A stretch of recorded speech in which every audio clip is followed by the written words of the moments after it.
Good afternoon. It is Wednesday, July 15th, 2015. And just this morning we took our granddaughters back to the airport to fly home after a week-long Grand Girls Camp. Our first effort at doing a camp like that. It was a lot of fun. We had 5 granddaughters here. 3 of them are still here, but they're the local ones. We had to send the Houston girls back home, Audrey and Brindley. And we've still got Jamie's kids here. So it's been a lot of fun. So this picture today is part of the Constant Shotgun program. This is the AN 225. Now, AN stands for Antonov, the manufacturer of the world's largest airplane. And this is, in fact, the world's largest airplane, the Antonov 225. There's a slightly smaller version called the Antonov 124 or AN 124, which I also got to fly with the Soviets. But this is my claim to fame right here because it is the world's largest airplane.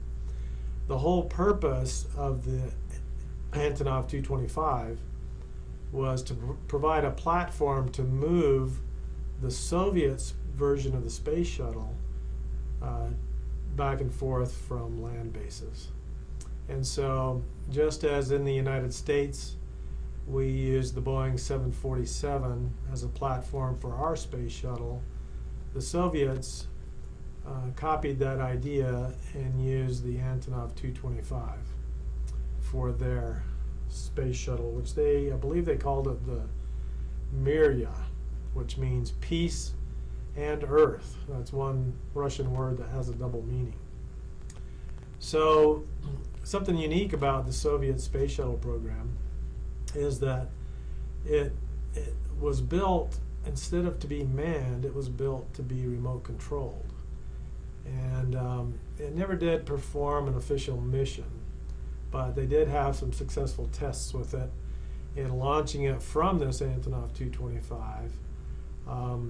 I am still unclear as to whether it actually made it into space or whether they were just successful at launching it from the atmosphere and remotely controlling it to a safe landing on the Earth. I've read different accounts and I'm not sure which one is true, but I do know for certain that it never performed an actual space mission.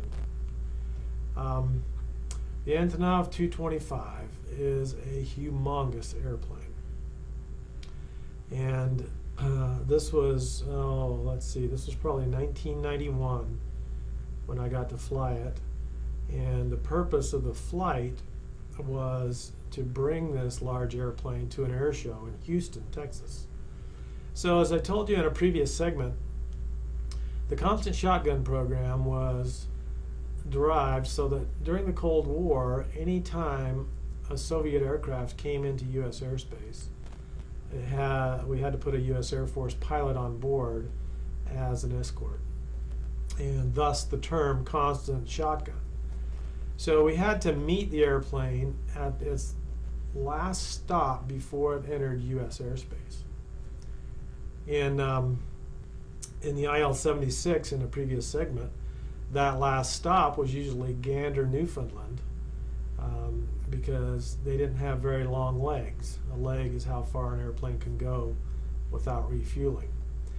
The Antonov 225, however, had very long legs. And so we caught this flight way back at the origin of Kiev, Ukraine. So I got to fly over to Kiev. 1991 was right at the end of the Cold War. It was just as the Soviet Union was about to break up. And so there weren't a lot of tensions left anymore. But I did get to go over there and meet the air crew in Kiev and fly with them all in one 14-hour flight from Kiev, Ukraine to Houston, Texas. Along the way, and remember, I didn't have any duties on board the airplane until we entered U.S. airspace. So that was a long flight with no duties. And so I got to just visit with the crew and take a nap, and eat food and all that kind of stuff. But when we approached U.S. airspace, I crawled up into the cockpit, put my headset on so I could listen to air traffic control instructions and provide any input that the navigator needed for navigation or anything like that. Well, as I was up there, the crew, we got really friendly, and they decided to let me sit at the controls. So I got up there and sat at the controls in the left seat, which is the pilot and command seat. And the co-pilot originally, the Russian co-pilot, was still sitting in the co-pilot seat with me. And after about 40 minutes of flying, I noticed that he got up and left his seat to go to the bathroom. And so there I was, the only pilot. Of course, it was on autopilot right then, but I was the only pilot at the controls of this world's largest airplane for a while. And I felt a little uncomfortable at that because I wasn't officially checked out in the airplane. So if something went wrong, the whole reason you get checked out in an airplane is so that you're able to handle anomalies or emergencies. And during that half hour that I was there all alone, had anything malfunctioned, I wouldn't have had the ability to appropriately deal with malfunction. During aircraft malfunctions, we generally refer to a checklist, and of course this checklist was completely in Russian, and though I had some Russian speaking ability, I was not fluent, and it wouldn't have been a very pretty sight, let's just put it that way. So anyway, as we were flying along, I very distinctly remember hearing a United Airline pilot come on the radio, and he was talking to, I think it was Chicago Center. So he was talking to one of the big areas of air traffic control, and he said to the controller, he says, "Chicago Center, what in the world is that at my 11 o'clock?" And he was looking at this Antonov 225. So even from the air, from a large airliner's perspective, and from the distances that you keep airplanes separated up at those altitudes, this guy could tell that this airplane was humongous. Well, I didn't tell you the beginning of the story. I got to tell you that. Even though it was 1991, the Soviet Union was still intact at the time that I flew this. And this, I could have the year wrong. I'm not exactly sure. But anyway, they picked me, the crew picked me up at the hotel in downtown and took me out to the airplane in the back of a Jeep.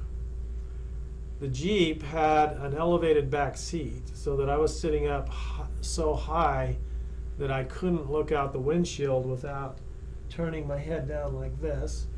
And they had curtains drawn along the side windows so that I couldn't see where we were going, and wouldn't be able to recreate the route to the base where the Antonov was parked.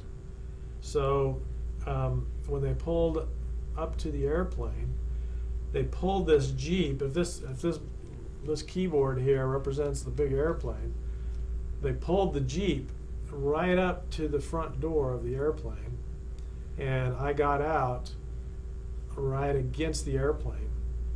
And I'll tell you, I was very shocked, because I looked up at the side wall of the airplane, and I honestly thought I was standing next to a building.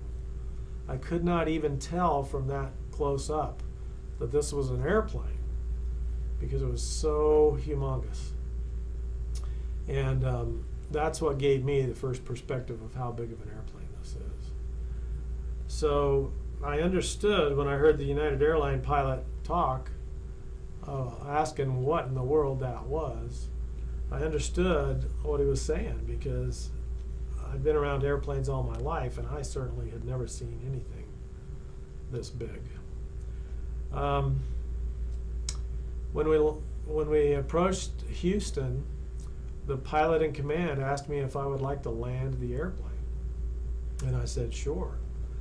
So I again got in the pilot in command seat, the left front seat, and this time we were not on autopilot, and we were flying an ILS, which is an instrument landing system that brings you down not only directly in line with the center line of the runway, but also on a perfect glide slope to touch down about 1,000 feet down the runway. So in flying an ILS, it's generally a good challenge for pilots just because you have to be so precise. And what I found out in flying this Antonov 225 was that because the airplane is so large, it is extremely stable. Wind gusts and currents don't affect it very much.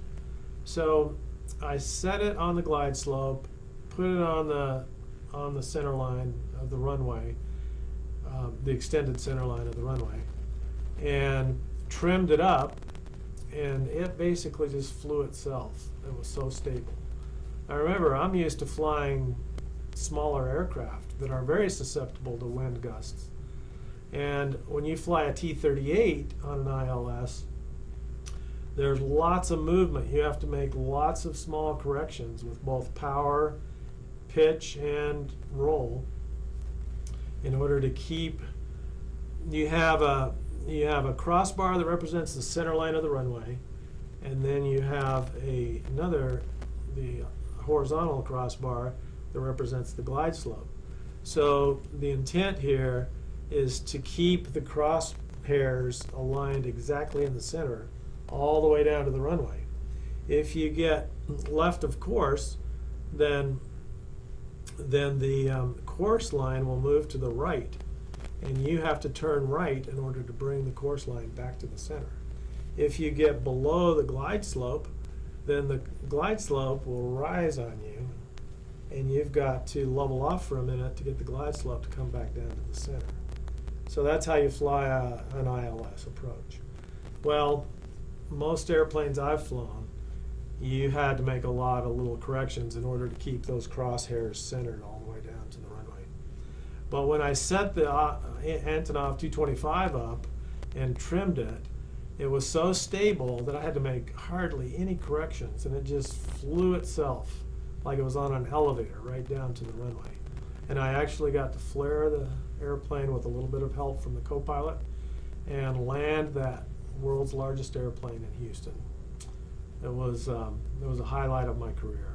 I really enjoyed having the opportunity to do that. And as I've said before, those Russians were good guys. They were just like us. They were proud of their country. They loved their families. They enjoyed their careers, and it was a very good experience for me to get to know them. So that ends my Antonov 225 story. You can see the split tail on the back of the airplane. That's to allow the turbulence created by flying the shuttle on the back to allow it to go through without disturbing the airflow over the vertical tail. All right, I am going to transition now to a quick story, well, not a quick story, about what happened to me on 9/11. In fact, I think I'm going to make this a separate section.